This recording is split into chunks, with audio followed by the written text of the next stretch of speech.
If you're tempted to skip this chapter because you think investing is a fool's game, or that it's daunting, or that it's just not for you, hear me out. Wall Street has done a shitty job of portraying what investing actually is. Because of all the noise, most of us put investing in the same pile as gambling. Risky, stupid. I want to set the record straight. Investing is not a get-rich-quick scheme. It's not a way to double your money in time to pay for your wedding next year. It's not for making a quick buck. Investing is a way for your money to grow over time, not overnight. It's also not even about picking stocks anymore. For the average investor, picking stocks is a pretty old school way of investing. It's how our parents used to have to invest because they had no other choice. These days, investing is so much better and easier than it's ever been before because the tools are much more sophisticated. And surprisingly, they're more cost-effective and tax-efficient. In this chapter, we're going to discuss the right way to approach investing, what to invest in, how to invest, when to invest.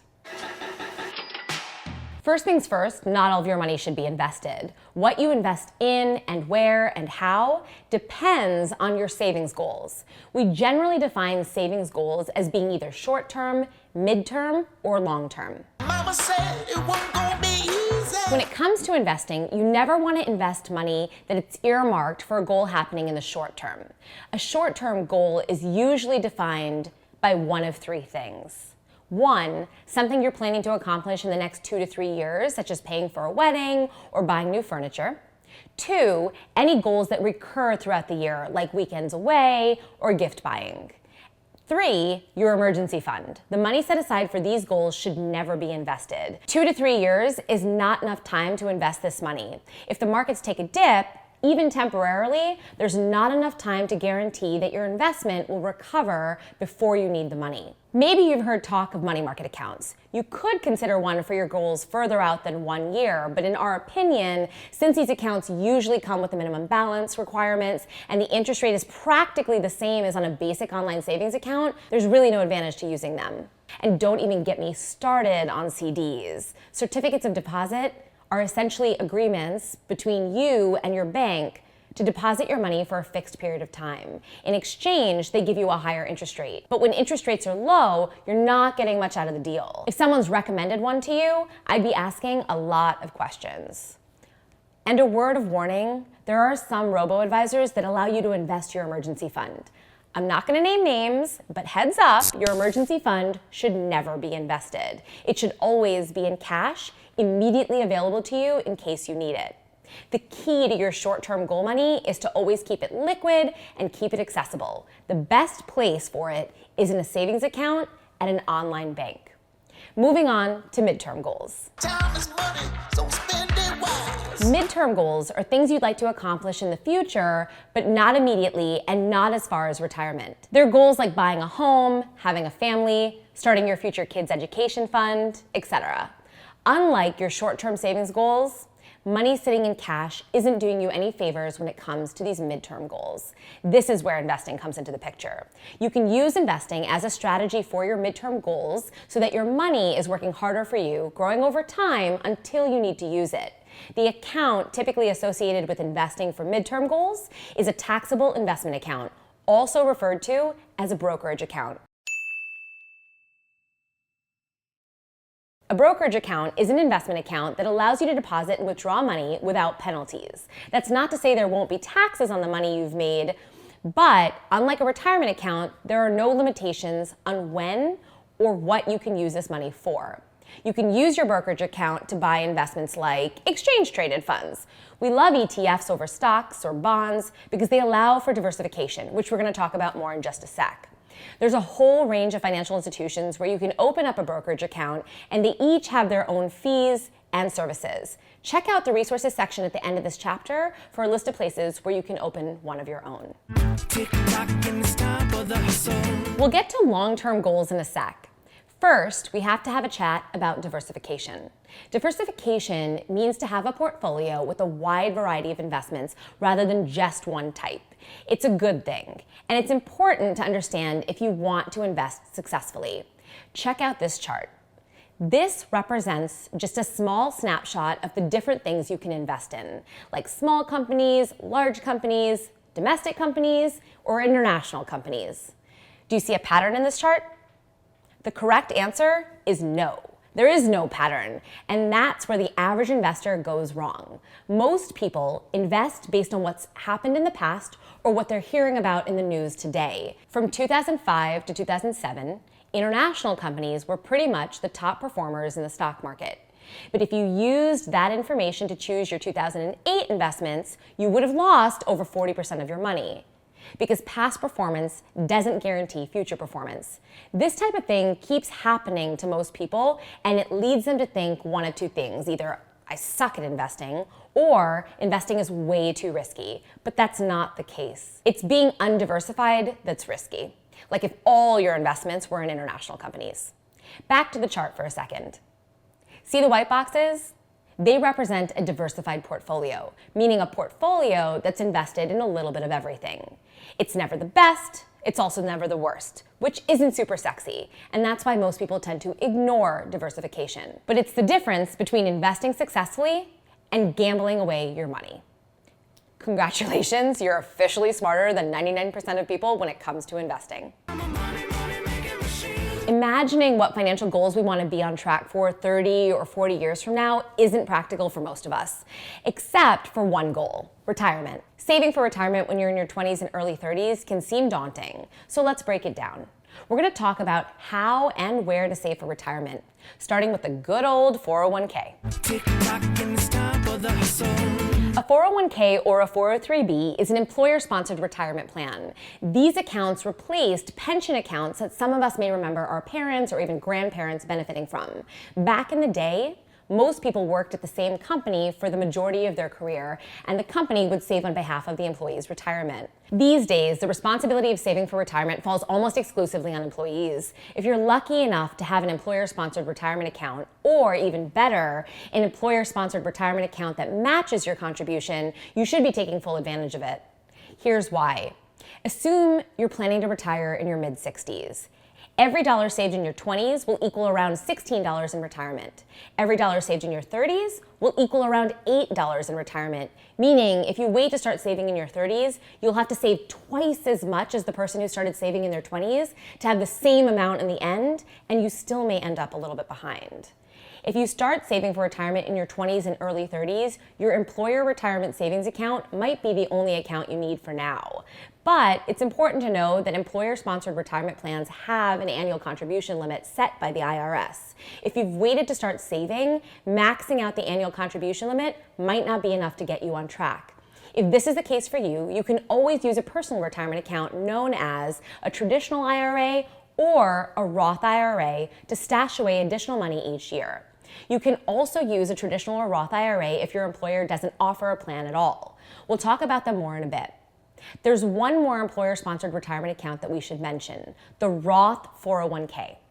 The difference between the traditional 401k and the Roth 401k boils down to tax treatment. With a 401k, your contributions aren't taxed when they go in. With a Roth 401k, your contributions have already been taxed. The traditional 401k provides you with a tax benefit today, whereas the Roth 401k provides you with a tax benefit in the future. If you have the option, it's not a bad idea to utilize both accounts so that no matter what happens down the road, you'll be in a position to create a sophisticated tax withdrawal strategy that keeps the most amount of money in your pocket. If you're just getting started with retirement savings, kickstarting your contribution will have a much larger impact on your bottom line than the actual tax strategy you pick. So don't stress too much. Mama said it wasn't gonna be easy.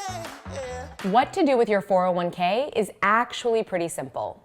These days, most 401k plans offer an investment option called a target date fund, or TDF.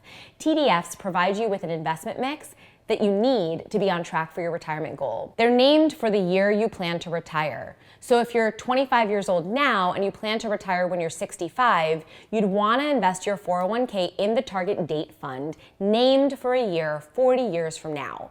The fund will automatically adjust your investment mix as you get closer to retirement so that you're always invested with the proper level of risk you need to be on track for your retirement goal. One of the most common questions I get about 401k is, what happens when I leave my job? Let's get one thing straight. The money doesn't disappear. It's yours. You just have to decide where it will go. A lot of people make the mistake of rolling their old employer plan into their new employer plan. Consolidating does make sense, but not necessarily by rolling your old plan into your new plan. Employer plans are what we call administered accounts. That means that your employer engages with a third party to roll out the 401k program at your company. And that third party adds a layer of fees that most people don't even realize are there. If you're leaving your current job, read the fine print about your 401k program to decide what's best. But know that you're almost always better off rolling your employer-sponsored plan into a personal retirement account once you leave your job. It's actually pretty simple to do.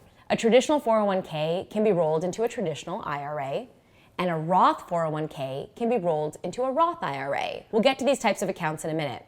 You can do these rollovers without any tax consequences so long as you follow the rollover rules. You can do it for multiple accounts too. So let's say you have 3 old 401ks floating around out there from previous jobs. You can actually roll all 3 of them into a single IRA. You'll be consolidating, but without those annoying third-party fees. Plus, you'll have way more investment options with your personal retirement account than you do with your traditional 401k plan. You can choose to invest in pretty much anything you want. I'm not going to get into too much detail about the different kinds of investments because that's a whole nother class, but just remember that when it comes to investing, diversification is a good thing. Time is money, so spend it wise. Okay, back to those other retirement accounts I mentioned earlier, the IRAs. An IRA is a personal retirement account. Like a 401k, it isn't an investment. It's simply an account that's governed by a certain set of rules and tax laws.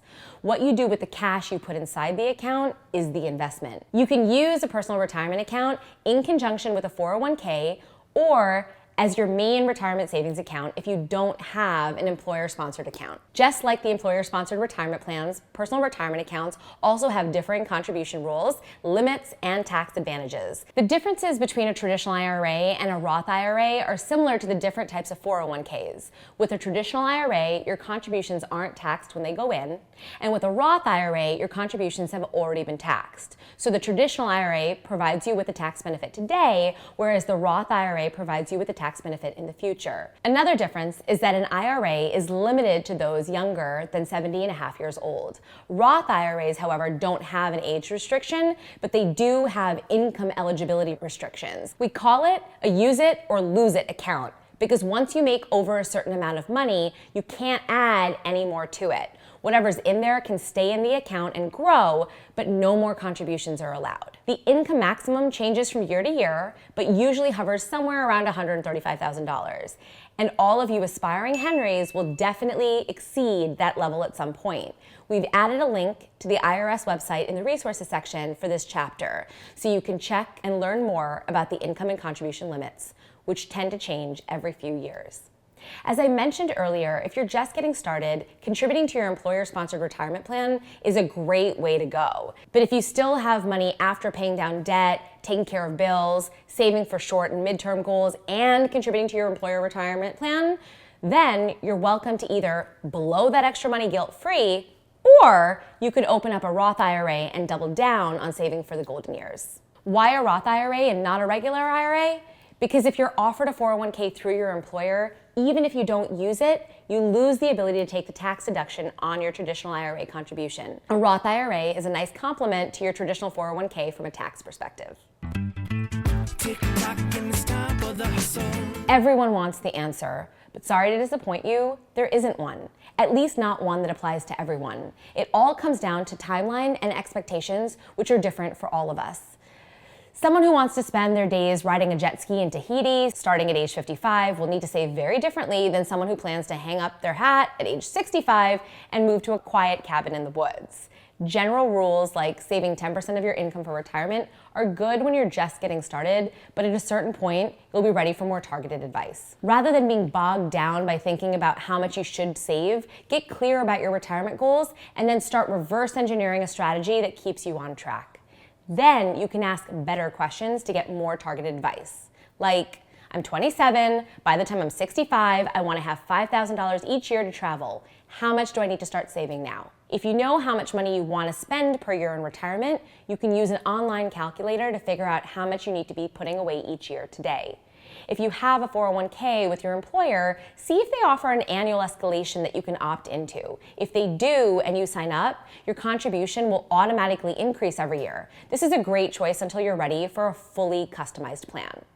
Keep in mind that although it's not widely talked about, there is such a thing as saving too much for retirement. So many financial experts and news stories have convinced us that we're never going to be ready to retire, to the point that we're actually stashing away way more than we'll ever need.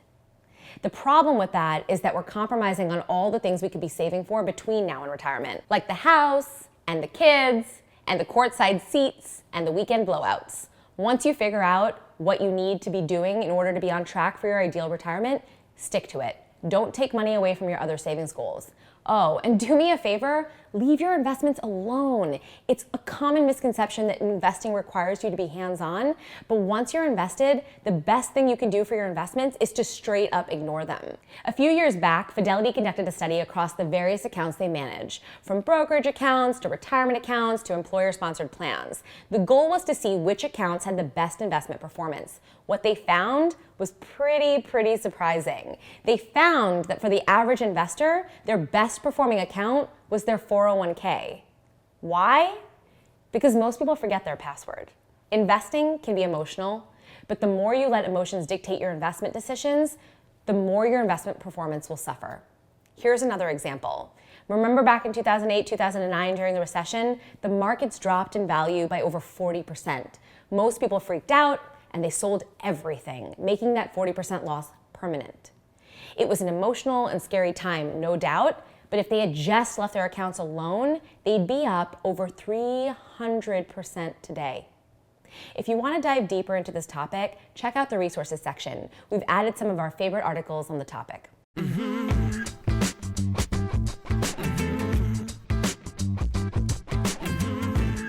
Hi, I'm Michael Brown, out here on the mean streets of New York trying to find out just how good at saving money New Yorkers really are. This is Benny for Your Thoughts. Oh, I'm feeling